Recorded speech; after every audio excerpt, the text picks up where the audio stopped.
안녕하세요. 교신당 국어만세입니다. 네, 반갑습니다. 지금 이제 문법 네. 이제 계속 찍는데 그렇죠. 저희가 네. 이제 이제 시청자분들께서 아시잖아요. 한 달에 모여서 이제 찍는구나. 쟤네가 4회를. 그래서 이제 원래 이제 그 순서를 정해야 되거든요. 그래서 그 전까지만 하더라도 원래 그 유종열 대표님 먼저, 그 다음에 이제 그 이재정 원장님, 그 다음에 그 라원 원장님이 세 번째였어요. 그리고 모든 것을 위해서 이렇게 갈모리 형님께 정리해 주시기로 하셨는데. 아니 라온 원장 먼저 하셔야 되겠어요. 왜냐하면 이번 3월 학생들 3월 이제 모의평가에서 본인의 수업을 듣고 계신 그리고 학원에 존재하고 있는 3학년 학생들의 평균 점수가 92점. 참고로 1등급이 91점입니다. 네, 1등 91점. 저 아닌가요? YTN 뉴스 안 봤어요? 네. 전 뉴스 봤어요. 네, 92점. 평균. 근데 저희가 그러고서는 그래서 제가 우리가 다 이거 주시면 이거 주세요 레알이에요. 그 말씀하시면서 우와 이러면서 얘기했을 거 아니에요. 근데 라 원장님이 맨 마지막에 이런 말씀하셨어요. 아유 작년 애들이 더 잘했는데.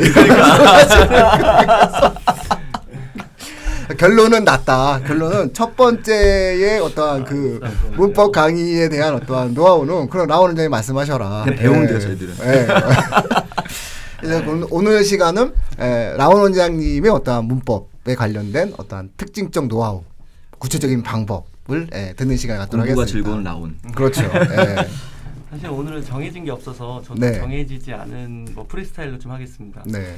제가 사실 문법을 굉장히 싫어했었어요. 그래서 내가 싫어했던 걸 어떻게 가르칠까 고민하다 보니까 아이들 입장을 한번 생각하게 됐어요. 그래서 저는 아까 그 이재식 원장님께서 말씀하셨지만 문법 문제의 대부분은 품사하고 문장 성분이거든요. 그래서 저는 처음 수업을 할 때 음운부터 안 들어가고요. 그렇죠. 꼭 품사부터 들어가요. 그런 다음에 품사하고 문장 성분 간의 관계를 설명하는데요. 그래서 저희 아이들은 다 알 거예요. 제가 이어, 오언, 구사라고 가르치거든요. 그러니까 머릿속에 틀을 잡아주는 거예요. 이어, 오언, 구사를 계속 암기하게 만들어요. 이어는 뭐냐? 그냥 부모님들 강의를 한번 들어보세요. 한 3분 정도만요. 그래서 좋습니다. 좋습니다. 그 이어는 형태에 따라 나누는 거잖아요. 그래서 불변어, 가변어로 나눠요. 그래서 형태, 기능, 의미에 따라 나누는데 그걸 제가 이어, 오언, 구사라고 얘기한 거예요. 그래서 이어를 외운 다음에 바로 틀 안으로 들어가서 불변어, 가변어라고 했잖아요. 불변어 안에 그 언을 사언이 들어가 있어요. 맨 처음에 체언이 있고요. 그다음 관계언이 있고요. 그리고 수식언이 있고 독립언이 있어요. 여기까지 사언은 불변어에 들어가는 거예요. 그리고 가변어에는 용언이 들어가는 거죠. 이 틀을 나눠놨어요. 그런 다음에 이 이어 오언만 외워놓으면 품사는 끝나는 거예요. 체언 안에 명사, 대명사, 수사 있는 거 다 알잖아요. 그리고 관계언에 조사 있는 거 다 알잖아요. 네, 적고 있습니다. 수식언에 관형사, 부사 있잖아요. 독립언에 감탄사 있잖아요. 용언에 동사, 형용사 있잖아요. 그럼 이틀만 딱 외워놓으면요. 첫 시간에 30분 동안 이틀만 계속 서장, 훈장 선생님처럼 외우게 만들어요. 그런 다음에 바로 애들한테 예쁜을 줘요. 자, 예쁜이 있어. 새 있어. 예쁜 관형사지? 예쁜 관형사지? 자, 근데 관형사면 불변어지. 예쁜이 고정되어 있으면 예쁘다가 돼요. 그럼 애들한테 그럼 관형사 아니야. 그럼 뭐밖에 없어? 가변어 있잖아. 가변에 뭐 있어? 용언 있지. 용언에 뭐 있어? 동사, 형용사 있잖아. 그럼 예쁘다 움직임이야, 상태야. 상태야. 그럼 형용사야.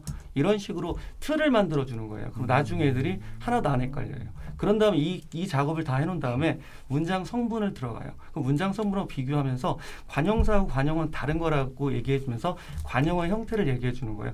야, 관형사가 관형어 될 수 있다? 근데 관형사만 관형어가 있는 게 아니야. 체언의 관형격 조사, 의가 붙어도 관형어가 될 수 있고 용언의 어간에 품사에서 배운 전성어미 관형사형 전성어미가 붙어서 관형어가 될 수 있어. 됐지?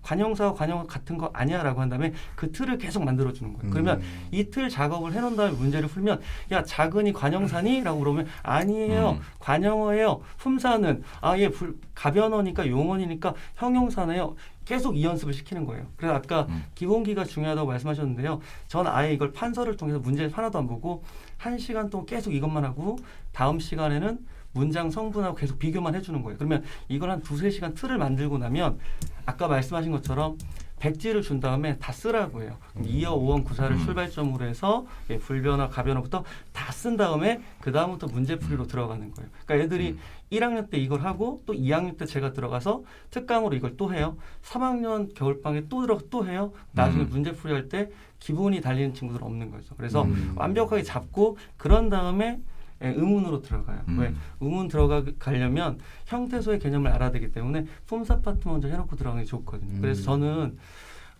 제가 수업하는 방식을 지금 조금 말씀드린 거고요. 이거는 사실 학생들하고 많이 얘기를 하다 보니까 나온 노하우인데요. 학생들은 문법을 되게 어려워해요. 그래서 교수자가 어떻게 학생들한테 지도하느냐가 문법 학습에서는 굉장히 중요한 성패를 가르는 것 같아요. 학교 선생님도 굉장히 잘하시는데요. 불특정 다수를 그러니까 다 상황이 다른 아이들을 가르치다 그렇죠. 보니까 맞춰지를 못하는 거죠. 그러다 보니까 그 맞는 교습자를 찾으면 문법은 단기간 내에 금방 올라갈 수 있고요. 그런 다음에는 꾸준히 유지만 하면 돼요. 그러니까 누구한테 배우던 혼자 학습하더라도 완벽한 머릿속에 틀을 만들어 놓고 그런 다음에 문제풀이를 들어가면 거의 안 잊어버려요. 그래서 나중에 졸업한 친구들이 와요. 그럼 10년이 지나도 선생님 알려준 거 기억이 나요. 이렇게 하는 친구들이 있어요. 그때 되게 보람이 되거든요. 그래서 이런 측면이 저의 노하우고요. 사실은 뭐 제가 오늘 프리스타일로 한다고 말씀드렸잖아요. 뭐 문법 전반을 얘기하기는 시간이 너무 짧고 저는 이렇게 가르칩니다. 그리고 학생들도 이렇게 틀을 만들어 놓고 학습을 시작한다면 그러니까 다시 한번 정리를 하자면요. 머릿속에 틀을 만든다는 건 백지를 놓고 써볼 수 있으면 돼요. 본인이 알고 있는 말을 쭉 문법 개념별로 쓸 수 있다면 그게 완성된 상태라면 문제풀이 들어가면 거침이 없는 거죠. 그래서 저는 1, 2학년 때 이 작업을 해놓으면 고3 들어가서는 그냥 EBS 한 것만 가지고도 문제 풀어도 충분하다고 생각하고요. 워낙 많은 기출문제들이 있기 때문에 1, 2학년 때 개념 잡는 게 굉장히 중요하다고 생각합니다. 그러면 학원을 1학년 때 보내야 되네. 근데 네네. 이제 그 얘기를 들으면서 네네. 제가 조금 좀 궁금한 거. 네네네. 그러면 1학년하고 2학년 때 네. 그 이제 내신이 있잖아요. 네네네.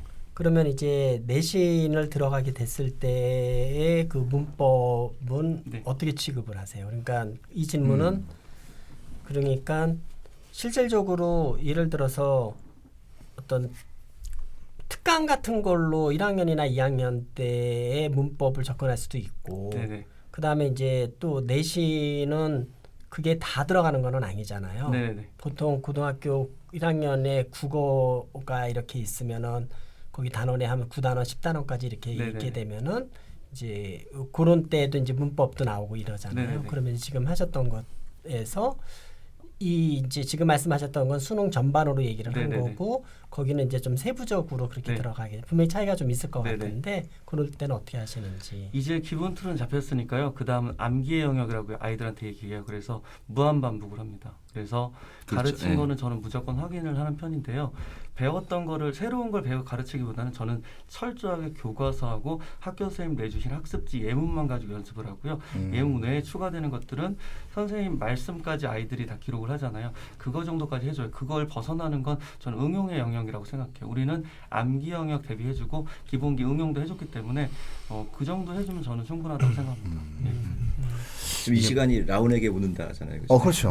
네. 그러니까 제 생각에는 그 예를 들어 문법이라는 게 원리와 규칙이잖아요. 그러니까 원리와 규칙이고 어차피 원리와 규칙인데 그 원리와 규칙 그 자체로 시험을 내기보다는 그 원리와 규칙이 나타나는 형태를 갖다 놓고 시험을 낼 수밖에 없는 거기 때문에 이 원리와 규칙을 자기 방식대로 이해해야 한다. 네, 이게 그렇죠. 라운 원장님의 예. 교육법인 것 같아요. 네, 네. 내 방식대로 자기 방식대로 이해해야 되는 네. 거고 나만의 기준을 만들어준다. 그렇죠. 마치 예. 하나의 어떠한 나침판 같은 언제 어디서든 분석할 수 있는 자신만의 기준이 있으면 네네. 그걸 가지고 어떤 형태든 분석이 돼서 어떤 형태의 문제가 나온다 하더라도 네네. 우리 아이들이 문제를 풀 수 있다. 네. 그러니까 그거를 나는 이제 아까 얘기한 어떠한 내용들로 막 암기도 시키고 또 때로는 어떠한 것에 대한 암기도 시키고 그다음에 또 때로는 다른 것들에 대한 어떠한 원리도 교육을 시키면서 이제 반복하는 건데 이게 사실 암기를 위해서 제가 아까 다 느낀 거는 암기를 위해서 반복을 시킨다라기보다는 자신만의 하나의 시각, 자신만의 기준을 알려주기 위해서 이제 학생들과 좀 그런 일을 하는 게 아닌가 이런 좀 생각이 들어서 기왕에 말씀하시는 거 뭐 하나 더 있으면 얘기해 주세요. 뭐 사실 의문편 같은 경우 보면 예. 그 표 자음분류표, 모음분류표를 못 외우잖아요. 그래서 예. 제가 그냥 들으시면서 외울 수 있게 네. 자음은 좀 걸리니까 모음분류표만 하면요. 저만의 방식으로 애들한테 웃음을 주면서 암기할 수 있는 방법을 알려줘요. 예를 들면 저는 아까 말씀하신 것처럼 기준 틀을 만들어요. 예를 들면 그 모음분표 같은 경우는 전설 후설이 있잖아요. 그리고 평순 원순이잖아요. 그럼 저는 전설 후설은 아니까 평원으로 외워라라고 얘기를 해요. 그럼 평순 원순이잖아요. 구중적 있잖아요. 네. 이 틀을 외우는 다음에 제가 하는 방법이에요. 틀을 갖춰놓은 다음에 네. 니네에 기회 없어 그 엄마 눈도 없어 말이 안 되는 거거든요. 근데 이걸 한 5번 반복. 니네에 기회 없어 그 엄마 눈도 없어 니네에 기회 없어 그 엄마 눈도 없어. 그러면 니네라고 하면요 좀 무섭죠. 그래서 애들한테 12시에 혼자 하면 안 돼 이런 얘기 한 다음에요. 이제 자음을 다 빼보면요. 니 하면 이 니네잖아요. 무서울 것 같아. 어이, 애하면 아이잖아요. 귀할 때 위죠. 외는 그냥 단모음으로 가자고 외라고 하고요. 없으면 빈칸. 그 엄마잖아요. 의잖아요. 엄마 어잖아요. 아잖아요. 그리고 우, 오, 엑스 없는 빈칸이잖아요. 근데 이거를 아까 말씀드렸지만 10년 졸업한 지 10년 넘은 아이들 봐서 그렇죠. 선생님 무서워서 아직도 기억하겠네. 기억나요. 무서워서 기억하 무서워서. 근데 이게 예. 하나 공부가 더 무서움 하면 나오니? 어머님들 이게 제가 만든 게 아니고 사실은요 국어 그 임용고시를 준비하는 선생님들 카페 중에 참사랑이라고 있어요. 예. 거기에서 내려온 레전드 읽는 연습하는 방법 중에 하나예요. 아유 임용고시 보는 사람들이 예. 밤에 노량진에서 그러고 다니면 얼마나 무서워. 무슨 니네 눈 없어 이러면서. 아이들한테 조금 다가가면서 쉽게 접근할 수 있게 가르치면 기본 그렇죠. 틀을 해놓고 그러면 음. 되게 쉬워요. 그러니까 애들한테 농담을 해요.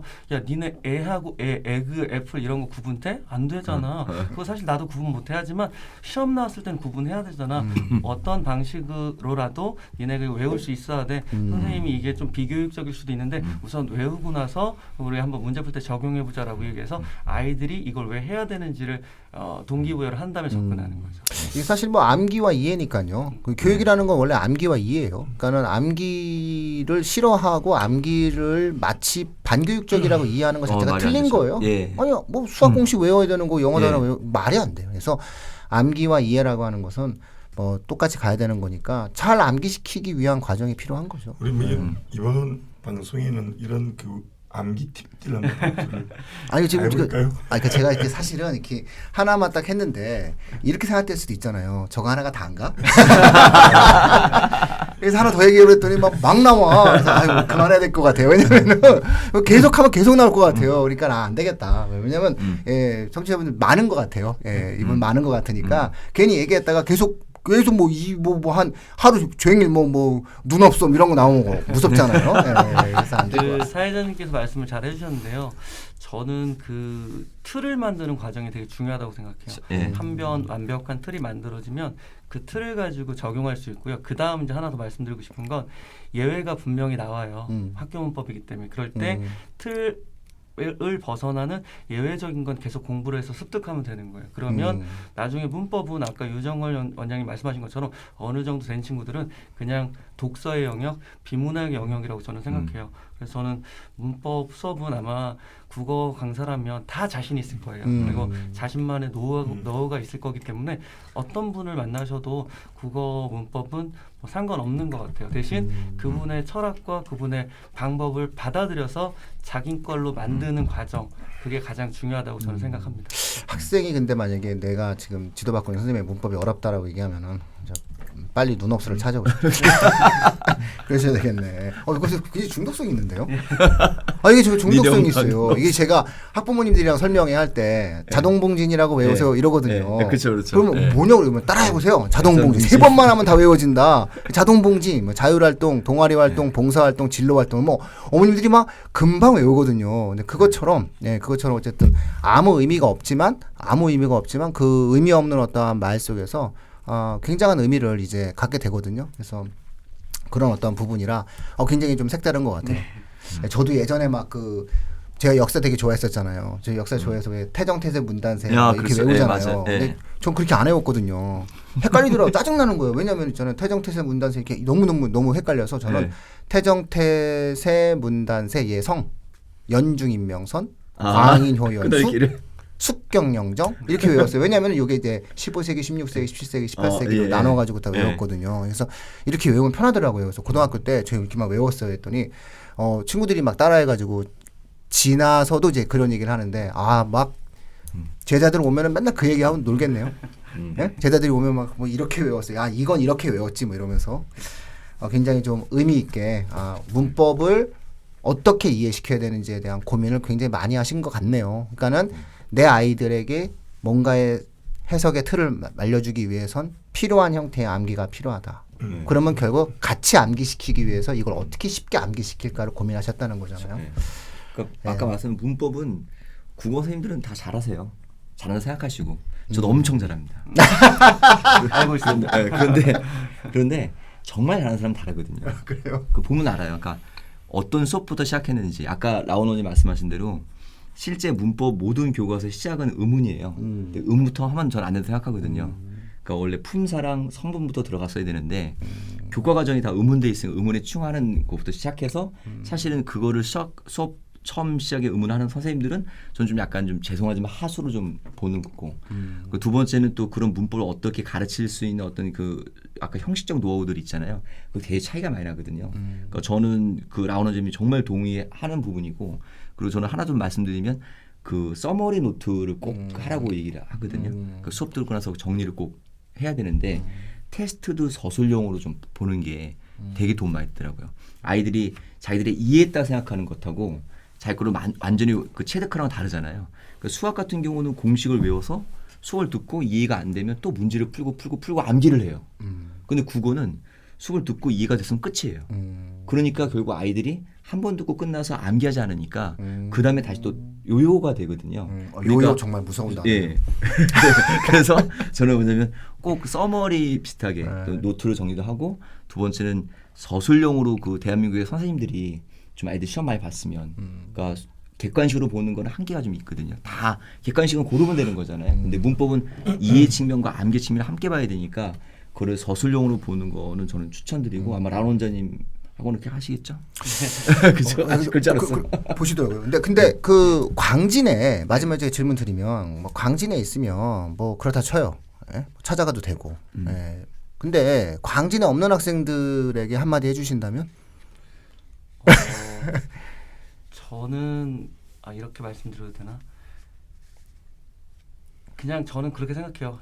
본인과 가장 잘 맞는 강의를 찾아라. 그게 인강이 됐던 주변 학원 강의가 됐던 유명 선생님보다는 자신하고 맞는 강의가 최고의 강의다. 그리고 나를 알아주고 나에 대해서 잘 지도해줄 분을 찾는 게 저는 가장 중요하다고 생각을 합니다. 아 정말 잘 피해가시네. 예.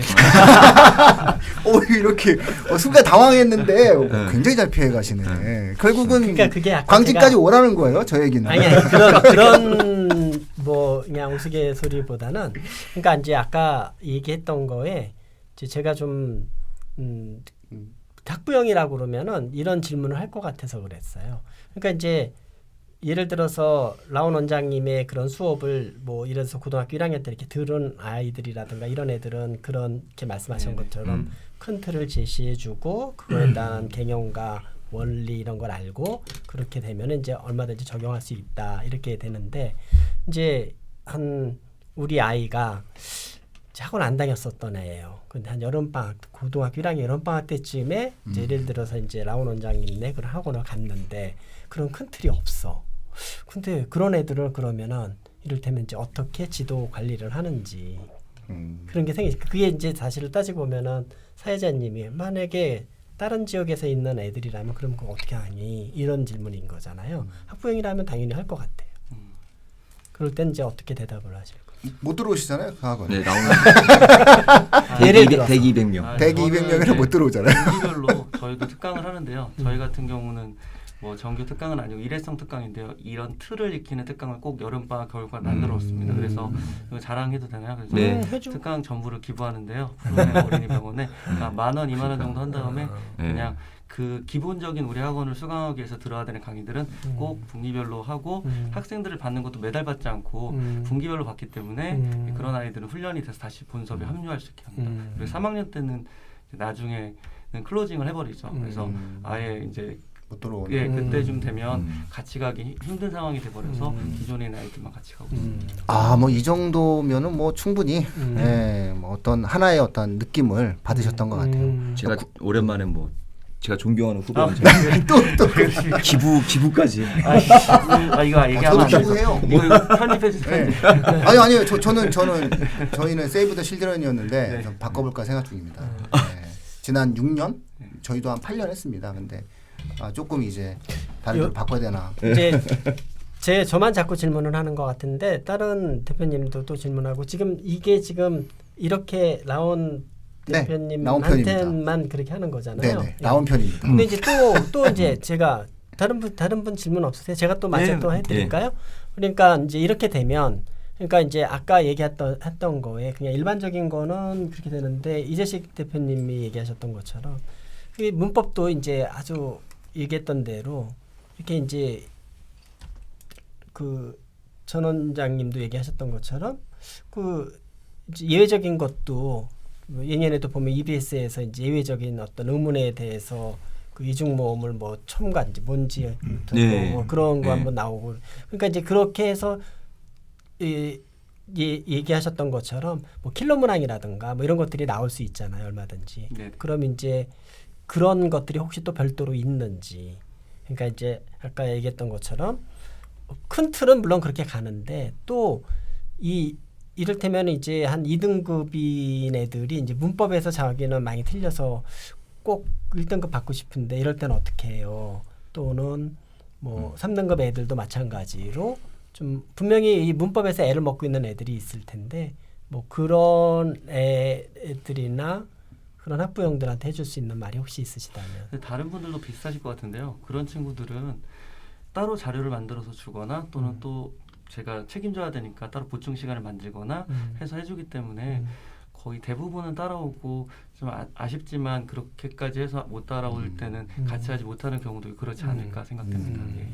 결국은 그 강의를 하시는 분이기 때문에 네. 강의를 하는 원장님이기 때문에 그 나의 수업을 들어오는 학생들에게 어떻게 할 것인가에 대한 고민이 너무 많으신 거예요. 그러니까는 내 수업을 안 듣는 학생에 대한 고민은 별로 없으세요.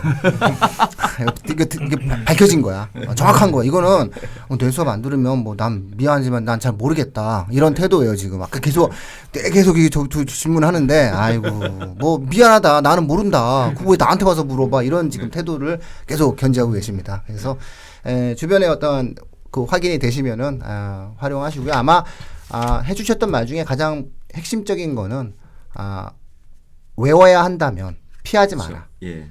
그것은 반드시 외워야 하는 것이고 그것을 잘 이해시킬 수 있는 선생님 그리고 나만의 문법의 해석의 틀을 알려줄 수 있는 사람을 찾아라. 굉장히 오늘 멋진 말씀 해주셨습니다. 자 오늘 라온 원장님 박수 한번 주셨습니다. 감사합니다.